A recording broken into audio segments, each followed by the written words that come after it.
Well, I'm here. After a year and a half, I've made it to the final episodes so far of Heartland. The final 3 of season 16. I knew back in January 2022, in fact, I think I said it in my first video, I knew that I had a while to go. I knew I had at least 15 seasons, because I knew in January that there was 15. I know there was talk of a 16, but of course, when I started, there was only 15. And I was excited. And of course, you know, like with any long show, it's also a little bit daunting because it's like, oh, I have all of these. I will let you know that after this, I am going to be doing a couple of shows with shorter seasons, ones that are 1, 2, and 3. So by the time this airs, I might be back to like a full series of 8 or 9 seasons. But at the time of recording, that's what I'm planning to do. Just FYI. Not because I didn't love this, because as you know, I do love this show. But let's face it, I mean, regardless of whether it's this show or Supernatural or any show that has, let's say, 8 or more seasons, that's a long time, you know? And even if you just sit and binge it, it's still gonna take a bit of time. Obviously, if I had just sat and binged this, I would have been done with it a lot sooner than I am now. But because I decided I was going to film this, I tried to work out a schedule. And of course, while I was filming and reacting to it, we got the announcement about season 16. But to be honest, I was excited. I wasn't really groaning or thinking, oh, great. I was excited because it meant that the story was continuing. And as I said here at the beginning of season 16, there is a season 17. So at the time recording, I'm going to be all caught up and be filming season 17 in the fall, watching it basically with you guys. Even though, of course, you won't see it actually here on the channel for a while. I'm still, of course, going to be filming and reacting to it. But this is a bit bittersweet, being down to the final 3 episodes.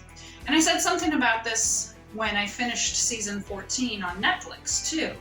But that kind of felt like the end of a milestone, you know, that I had reached the end. Because at the time I had.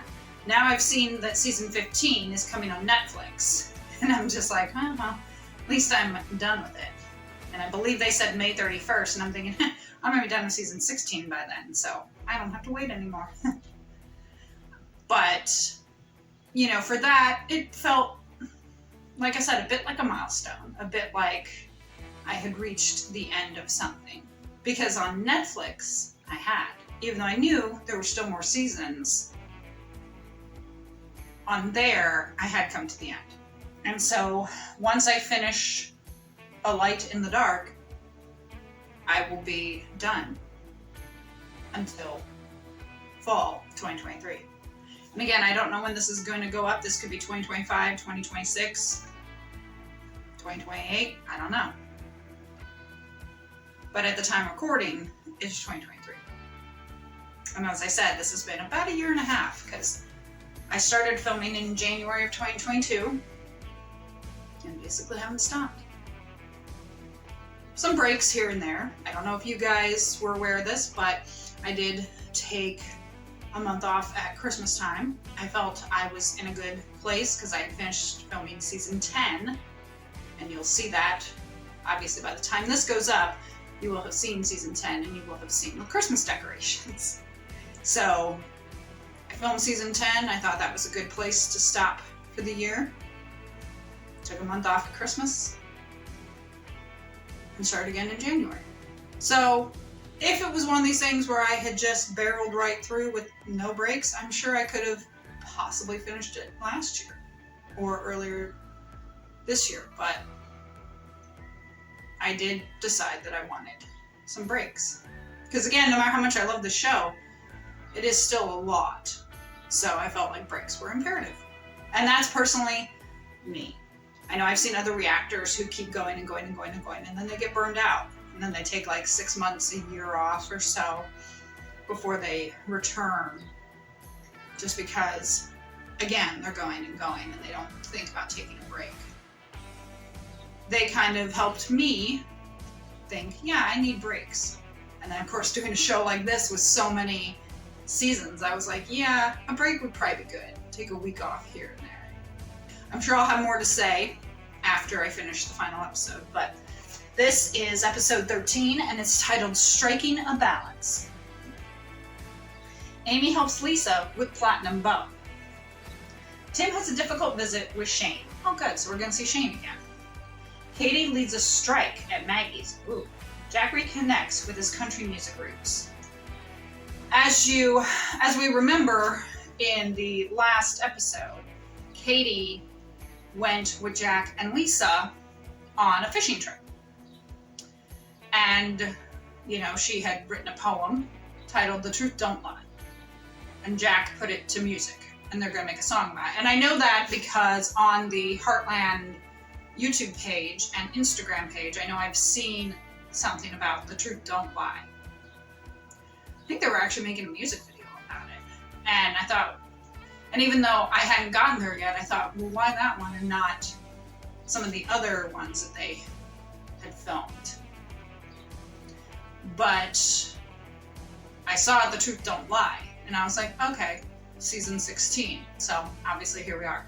And one thing that I said that I have liked about the show is how they have incorporated music and how we have gotten to see the musical talents of Sean Johnston and Amber Marshall, mainly them. But yeah, it's been nice to see that they've been able to incorporate their other talents, their musical talents, on this show as well. And I like when shows do that, when they can showcase other things for actors. That's why, as of right now, musical episodes are fairly popular on TV, or at least they were a few years ago, because it kind of helps showcase talents of other actors. And I know sometimes they can not like it, and I know sometimes audiences don't like it, but I think it's cool. I think it's cool to give them a chance to explore different routes, maybe find something that they weren't even aware of. So if you're ready, let's get started. That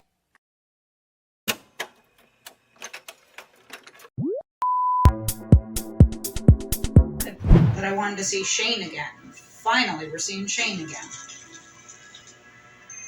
Ah, winter. And of course, oh, speaking of Shane. Hey, Shane, how's Kananaskis? Good. Good.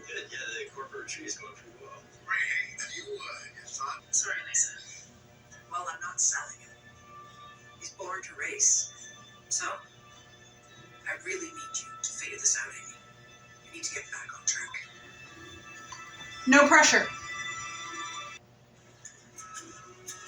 I just found someone online who signed 2 tickets to the Blue Dream concert. What? They've been sold out for weeks. Exactly. So we better move on them fast. Oh, no. That's great. Thanks. Yeah, sorry. Can we do coffee this afternoon? Yeah, sure. I guess so. He's doing it for attention. Why? The way that he watched you leave. Advice. Let's start tomorrow. She gave it to you. Well, that's great. Thank you. Thanks. Tim should just take the wins where they are. Like Jessica said, they are reconnecting, even if it's not as fast as he would like. Because Tim seems to think like, hey, he's back in Shane's life, boom, they should be right back to where they used to be. And it's like, no, they both need time. Like I said, he didn't invite Shane to his when he married Jessica. BC's top choice. There are plenty of times when he could have invited Shane to stuff. Rick! I'm doing the best I can to keep up, Lou. Come out here, please. Rick, we always toast the buns. You didn't toast the Don't buns. care. He's not Hey, a mate, cook. not a good time. Whoa. Slow down. Are you sure? Uh-uh. I'm on my way. What's that? What's wrong? We're having a baby. we should do. Like with Finn, just like with Sam, no, stop giving her these potential romances, you know? Just leave Amy be. Let her just work with horses. Let's stop this whole thing with Travel insurance. especially because here's the thing. Virtual care and more from No matter BC's top how choice. awesome she is, not every guy is going to fall at her Hey, feet. these rocks just came out of the oven, all right? They hot. So they need to Careful. But you're gonna stop. them, and you can use the crayons to mount on them and make art, right? Huh. And then we'll put them in our garden. That's right. So, you're Rebecca's best friend's mom. Small world. Yeah. And, But not having you there doesn't feel right either. So, I know it might feel awkward, but I was wondering if you'd consider coming to my wedding. I mean, he'll have Jessica, so. Yeah. Yeah.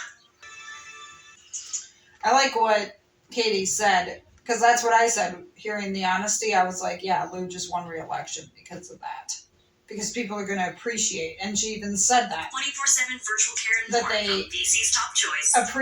they will appreciate the honesty. They will like that she was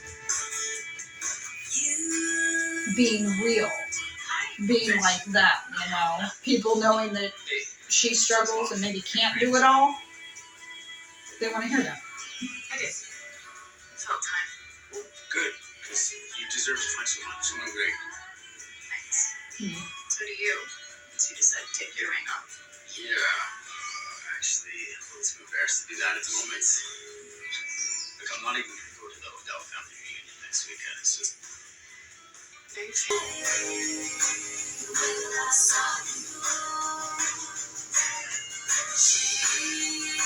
She's the one that caught you alive.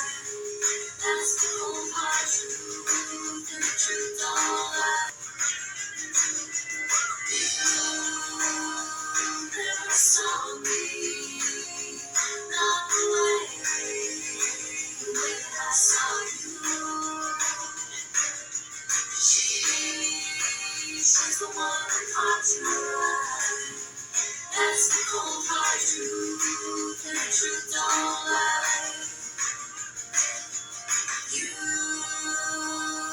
never saw me, not the way that I saw you. I've said before that Amber Marshall has a beautiful singing voice, and she does. I wish she would cut an album, you know, because I'd be happy to buy it. You know, I should look and see if maybe she has some songs out there. But as I said at the beginning of the video, I like that they will showcase their talents, you know. We now know that Bay McPherson can sing, Sean Johnston, and Amber Marshall. So we have 3 singers. And I like that they're kind of making Katie kind of follow in Lindy's footsteps. So I think she's going to be a singer and songwriter, just like. And the thing with Shane and Tim, you know, Shane had mentioned that about the awkwardness, and I'm thinking, yeah, but it's been so many years, and I could understand there maybe being the awkwardness if Tim hadn't moved on. But Tim has. He's happily married to Jessica. So honestly, I don't think that there will be bad vibes. If anything, it might be a chance for Tim and Miranda to reconnect and maybe develop a friendship. So I'm glad that Shane, you know, I kind of had a feeling that by the end of the episode he was going to say that he wanted his dad there. Which, it does make sense, that is his birth father, so, you know, even if it is like a small family event. I mean, hell, Tim wasn't even invited to his graduations or anything. Which again, I'm like, major life events might be a good thing to have your biological father at, even if you do lose touch. I was kind of wondering if they might look at Amy and Caleb, because remember, they did date, like, in season 2. And I thought, are they maybe going to set them up again? Which I hope not, but at the same time, I think I would be okay with that. But then if that happens, I was going to say he would have kissed both sisters, but he actually already has, because he did kiss Amy, I think, back in season 2. And then kissed Lou in season 6. So Caleb's kind of getting it on with the sisters, you know? But, you know, he talked about the 2 failed marriages. And I'm thinking, it sucks, I know. It's not the end of the world. It doesn't mean you're a failure or anything. You know? I mean, look at Peter. He has 2 failed marriages too. And we're starting to glitch, aren't we? He has 2 failed marriages too. Granted, he and Lou are reconnecting, but it doesn't necessarily mean that he's a loser or bad at relationships or anything. It just means that the timing was right. I hope you enjoyed this reaction. I'm going to go and start episode 14 here shortly. Follow me on Instagram and TikTok. I hope you all have a great day, great week, great month. If you can, please support me on Buy Me a Coffee. But otherwise, I am happy you're here joining me as I work through my Heartland reactions. And I will see you for the next episode soon. Bye-bye.